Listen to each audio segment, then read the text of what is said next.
The mansion had everything money could buy, yet the air inside it felt thin, almost empty. Crystal chandeliers glowed like frozen stars above polished marble floors, but the light didn't feel warm. It felt cold, sharp, the kind of light that shows everything except love. The millionaire's voice shattered the quiet as he stormed through the hallway. Phone pressed hard to his ear, barking orders to someone on the other end. His footsteps echoed too loudly, like the house itself was tired of hearing him. Then, in the middle of his anger, something small happened. His wife's phone lit up on the kitchen counter. One vibration. One soft sound. He stopped walking, mid-step, mid-sentence. His eyes dropped to the screen. One message. One unfamiliar name. Another man. His hand froze in the air. His jaw tightened. In that single second, something inside him cracked. He ended the call without saying goodbye. Slowly, he picked up the phone, staring at it as if it had personally betrayed him. The screen glowed back, innocent and calm, while his mind filled with noise.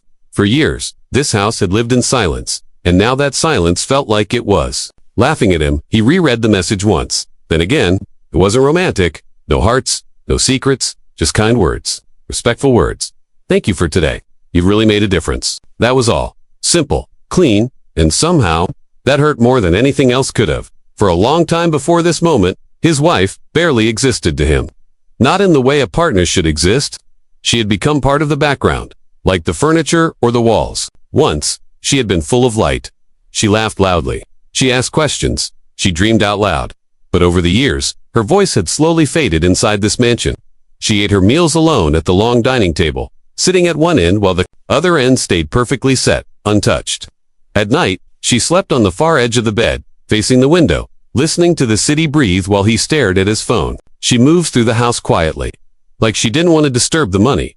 At charity gala, she stood beside him in beautiful dresses that cost more than most people's rent. Yet he spoke as if she wasn't there. He shook hands. He smiled. For cameras, he introduced partners, investors, powerful friends. He never introduced her. People noticed. You could see it in the pauses, in the quick glances, in the awkward smiles. She noticed too, but she never said a word. Silence became her armor. If she didn't ask, she couldn't be rejected. If she didn't speak, she couldn't be dismissed. The only ones who truly saw her were the staff. The black housekeeper, an older woman with tired eyes and gentle hands, often paused when she saw her sitting alone. Sometimes their eyes met. No words were exchanged. None were needed. In that look was shared understanding. Two women in the same house, serving different roles, both unseen in different ways. One cleaned the floors. The other cleaned up loneliness. Both did it quietly, now standing in the kitchen. The millionaire felt something unfamiliar rising in his chest. Jealousy. Not the loud kind, the sharp kind. The kind that cuts without warning. How could another man speak to her with kindness, when he hadn't bothered to do that in years? How dare someone else notice what he had ignored? His pride burned hotter than his anger. He told himself it was about respect. It's about loyalty. But deep down, it was about control. He had always assumed she would stay. Assumed silence meant satisfaction. He stared at the phone. Memories rushed in without permission. Fast and cruel. He remembered her standing in his office doorway years ago, holding a folder, trying to explain an idea. He hadn't looked up from his screen. He remembered her tears on their anniversary when he canceled dinner for a last-minute meeting. He remembered her quiet "it's okay" when he forgot her birthday again. Each memory landed like a weight, heavy and undeniable. Power, money, control. He had all of it, and he had used it to erase the one person who loved him without asking for anything in return. Somewhere in the house, a door opened softly. He didn't look up. He was too busy staring at the proof of his absence, glowing in his hand. The message wasn't proof of betrayal, it was proof of neglect. And that truth scared him more than any lie ever could. His breathing grew shallow. His thoughts raced. He imagined whispers, judgments, headlines. A man like him wasn't used to feeling small. He wasn't used to feeling replaced. His wife stood at the edge of the room, watching him. She didn't rush. She didn't speak. She had learned that timing mattered with men like him. The silence stretched between them, thick and uncomfortable. The housekeeper paused in the hallway, sensing the shift in the air, then quietly stepped back, leaving them alone with what was coming. He finally looked up. His eyes were hard, searching, accusing. He held the phone out slightly, like evidence, like a weapon. His voice hadn't come yet, but it was building. Years of unspoken tension pressed against his chest, begging to be released. The woman he had ignored for so long stood there calmly, her face tired but steady. She wasn't afraid. That surprised him. That unsettled him. For the first time, he realized the silence he had created was no longer empty. It was full. Full of things unsaid.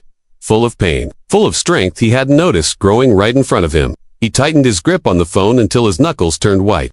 His jaw clenched. The man who controlled boardrooms and markets felt dangerously close to losing control of his own home.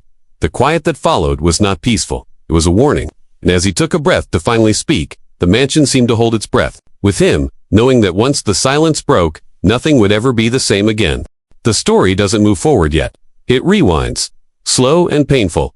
Back to the beginning. Back to the small moments that didn't seem dangerous at the time. In the early years, she tried to really did. She spoke softly because she believed. Love listened better that way. She asked him how his day went and waited for the answer. Even when it came late and rushed. She planned dinners weeks in advance, lighting candles in a dining room that was too big for two people. She stayed up past midnight, fighting sleep, just to hear his key turn in the door. Each time, she was met with the same words. "I'm busy. Now you wouldn't understand." He didn't shout them. He didn't mean them to hurt. That's what made them worse. They were casual, routine, like brushing teeth. And every time he said them, something in her folded in on itself. At first, she told herself it was temporary. That success required sacrifice. That once things slowed down, he would come back to her. But things never slowed down. His world expanded, fast and wide. New deals, new cities, new faces. Private jets and first-class seats became normal for him. Meanwhile, her world shrank to the size of the house. The same rooms, the same quiet mornings, the same empty evenings. When people asked where he was, she smiled and answered for him. Traveling, building something for us. She became fluent in excuses, even when her heart didn't believe them anymore. The staff noticed before he did. The black housekeeper, who had worked there longer than anyone else, saw the pattern clearly. She saw her eating breakfast alone. At a table meant for 10, she saw untouched plates being cleared away at night. Sometimes she lingered longer than necessary, wiping an already clean counter, just so she wouldn't leave her alone too quickly. Their eyes met often. In those moments, there was no pity, only recognition. Two women in the same space, both serving someone who rarely noticed the cost. As his name grew louder in the world, hers grew quieter in the house. Invitations came addressed to him. She was listed as a +1. At events, he walked ahead. Already talking, already laughing, while she followed half a step behind, smiling when cameras turned her way. She learned when to speak and, more importantly, when not to. Silence became a skill. Survival became routine. The injustice didn't explode. All at once, it crept in, it settled. And then one night, it stepped into the open. They were hosting a dinner party for investors and friends. The room buzzed with laughter and expensive wine. At one point, she gently corrected a small detail in a story he was telling. Just a fact. Nothing more. He laughed. Not with her. Heard loudly. The sound cut through the room like glass breaking. "You should leave business to people who matter," he said, smiling as if it were a joke. The table went silent. Forks paused mid-air. Someone cleared their throat. She felt every eye on her, waiting to see how she would react. She smiled. A practiced smile. The kind that hides everything. Inside, something burned. Later, locked in the bathroom, she stared at her reflection under harsh lights. The woman looking back at her felt unfamiliar. Her eyes looked older, tired, smaller. She touched the mirror, as if trying to reach the person she used to be. For the first time, she wondered if this was all she would ever be to him. Background noise. That night marked a shift. Not outwardly. Not yet. But inside her, something changed direction. She stopped trying to prove her worth to him. Instead, she started looking for it elsewhere. That's when she found the charity foundation. At first, it was just something to fill time. Something to make the days feel less empty. She didn't tell him much about it. He didn't ask out there. She met the other man. He wasn't rich. He wasn't powerful. He wasn't impressed by her last name. He listened. When she spoke, he didn't interrupt. When she shared ideas, he wrote them down. He thanked her. Not loudly. Not for show. Just a simple, honest thank you. It felt strange at first. Like stepping into sunlight after years in shade. She kept waiting for the catch. There wasn't one. Simple respect felt revolutionary. It reminded her of who she was before she learned to be quiet.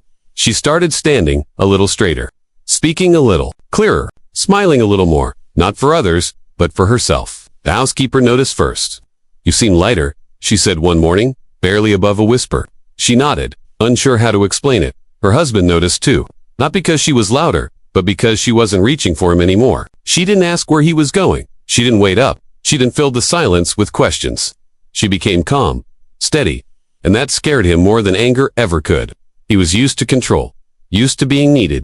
Her independence felt like distance. Her quiet strength felt like defiance. The imbalance began to wobble. He didn't understand it yet, but he could feel it. Something was shifting under his feet. The woman he thought would always stay exactly where he left her was moving, slowly but surely, toward herself. And without realizing it, he was watching. The power he once took for granted slipped through his fingers, not with noise or drama, but with dignity. The confrontation doesn't start quietly. It breaks open like a storm that's been waiting too long. The millionaire steps forward, phone clenched in his hand, voice already raised before the first word lands. His face is tight, his pride wounded, his control slipping. Who is he? He demands, holding the screen up between them like proof of a crime. The words come fast after that. Accusations, sharp and careless. Betrayal, disrespect, public embarrassment.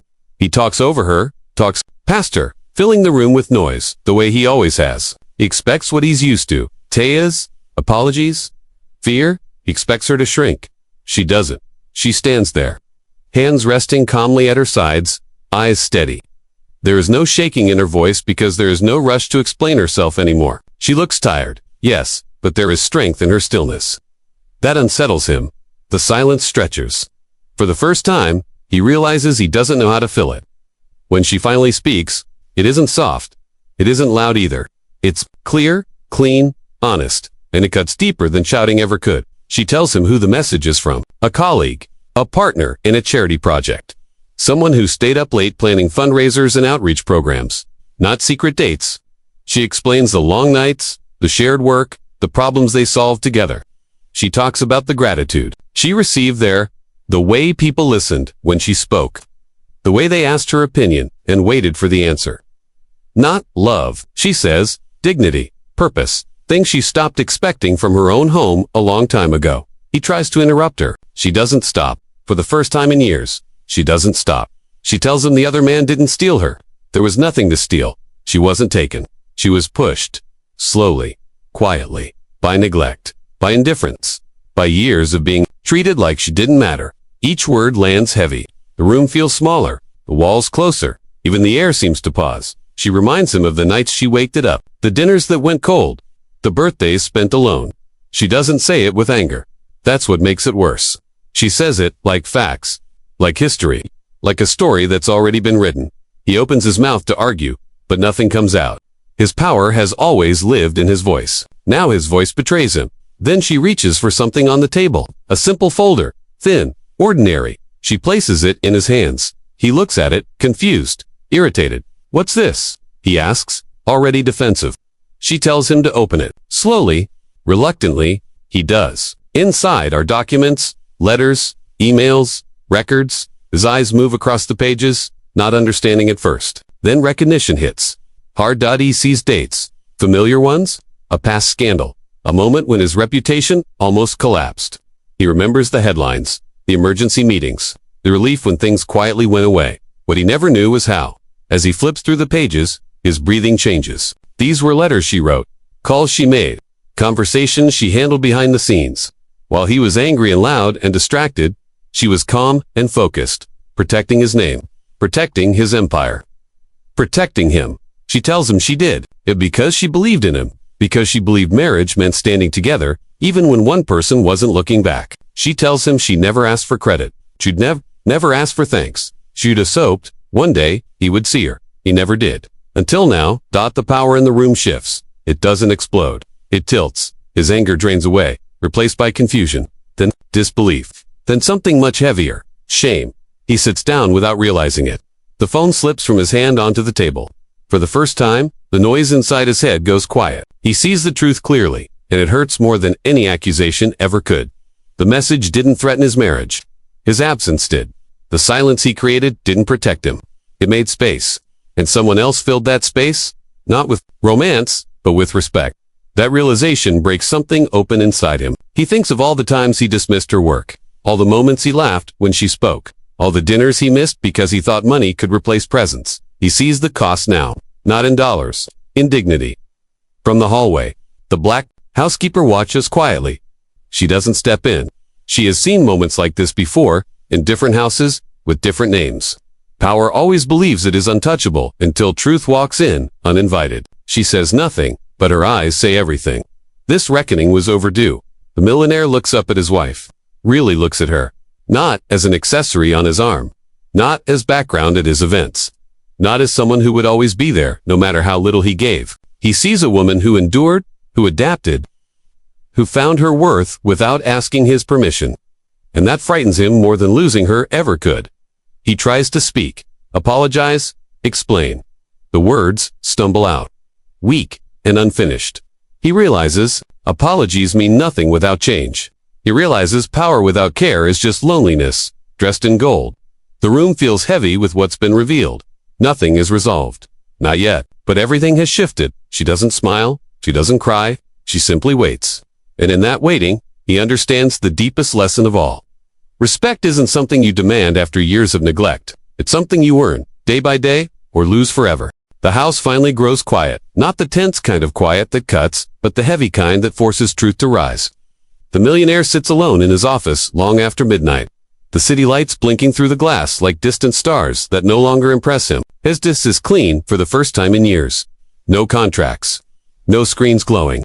Just a small stack of old photographs he pulled from a drawer he hadn't opened in a long time. He studies them one by one. Her smile is wide in those pictures. Real, unprotected. She is laughing at something, he said, leaning toward him, not away. He barely recognizes that man standing beside her. He looks present.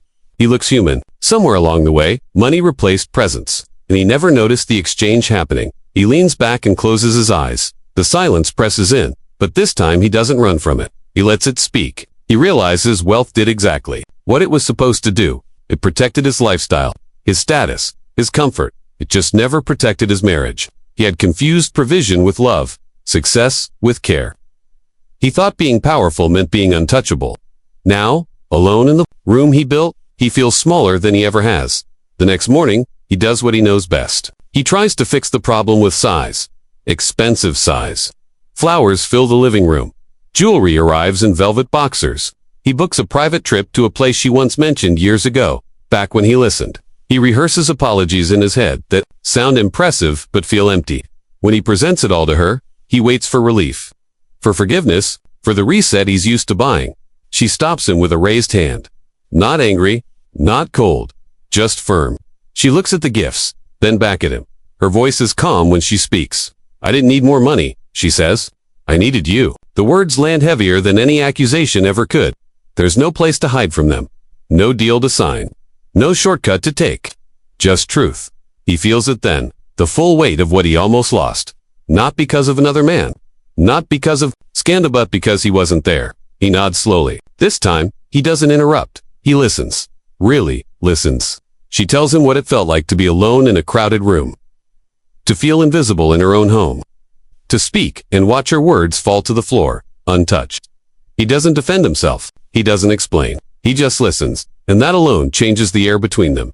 Change doesn't come in a dramatic rush. It comes in small, uncomfortable steps. He starts coming home earlier, even when it costs him opportunities. He sits at the table and eats without his phone. He asks about her day and waits for the answer. At first, she watches him carefully, unsure if this is another phase that will pass. Trust doesn't return on command. It has to be rebuilt, brick by brick. At the next public event, something different happens. When cameras flash and conversations start, he pauses and takes her hand. He introduces her first, says her name clearly, with pride. People notice the shift immediately. Some smile. Some look surprised. The black housekeeper watches from a distance, hands folded, eyes steady. She has seen apologies before, but she has also seen effort fade. This time feels different, but she waits, because real change always proves itself over time.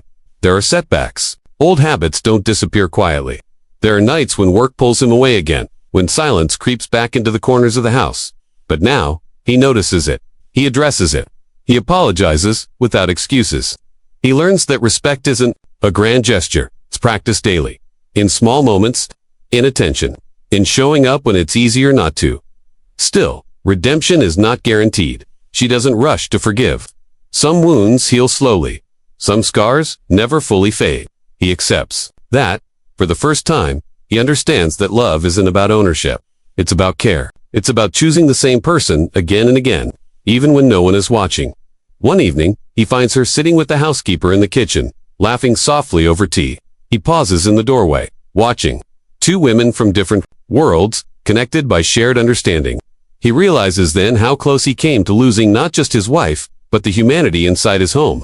He joins them quietly, sits down without demanding attention. The housekeeper nods at him once, a small sign of approval that feels harder to earn than any business deal. Time passes.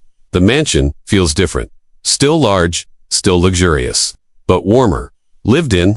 The silence that once screamed, now rests. Peacefully. He knows the work isn't finished. It may never be, but he is finally doing it with intention. The lesson settles in slowly, the way truth always does. Power can silence love. Wealth can blind the heart. And neglect, left unchecked, becomes the loudest betrayal of all. Sometimes it's not another person who destroys a marriage. It's the absence of care that invites them in.